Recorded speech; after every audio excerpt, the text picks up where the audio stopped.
What's going on, guys? Hope everybody's staying safe and hiding out from the coronavirus that we're dealing with right now.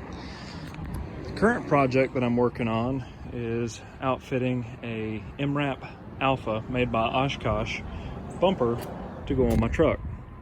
To do that, unfortunately, I'm losing the ability to tow bar my truck with the factory tow bar mounts, but ending up using the factory bolt-on location for the bumper, which, speaking of which, is a 1/4-inch aluminum bumper and 1/4-inch mounts. Very flimsy, very fragile, barely touch a tree, about 2 inches wide, and I bent it. So anyways, I was going to bolt on to at least a total of 6 bolts per side, but they have this very unique, actually I don't even know what to call it.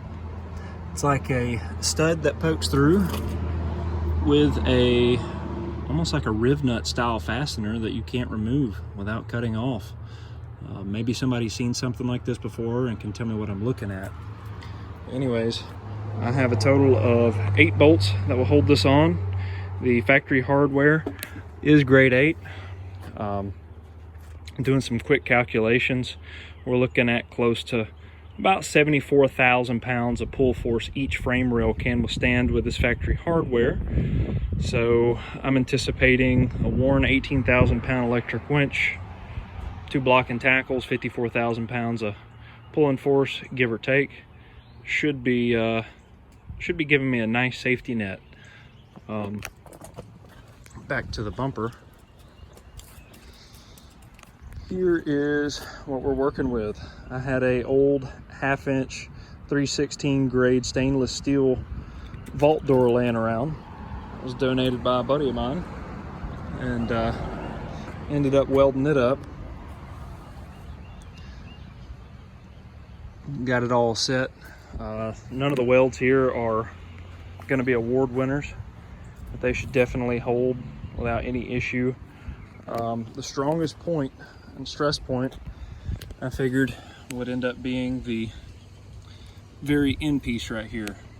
And basically what I ended up doing is I had a 1/2-inch gap to fill here with vertical welds while it was tacked up on the truck, and then I had a 1-inch tack essentially on top and bottom of both frame rails, and welded that up solid. It took 3 passes on each side. Like I say, my verticals, I haven't done welding, structural welding, for a living in almost 5 years now, so they're not exactly pretty, but the penetration was pretty deep. So ended up reusing all the old nuts and bolts, secured those down. Everything should be pretty solid. Went to Fastenal and picked up some washers and bolts to actually bolt the bumper to it, and everything pretty much was cut in my yard with a cutoff wheel on a angle grinder. So improvise, adapt, and overcome, right? It's all braced. I call this homemade C-channel, and it should hold. We're looking at a decent safety net here with a steel too. It's got a very gracious tensile strength. So now, time to do a little prep work. I'm going to prime everything, and right now I'm going to debate between using Rapco or bare exterior house paint. I had excellent luck with that in my M923A2 that I had been building. So anyways, that's the current project, and I'll report back with another video here soon. Y'all stay safe.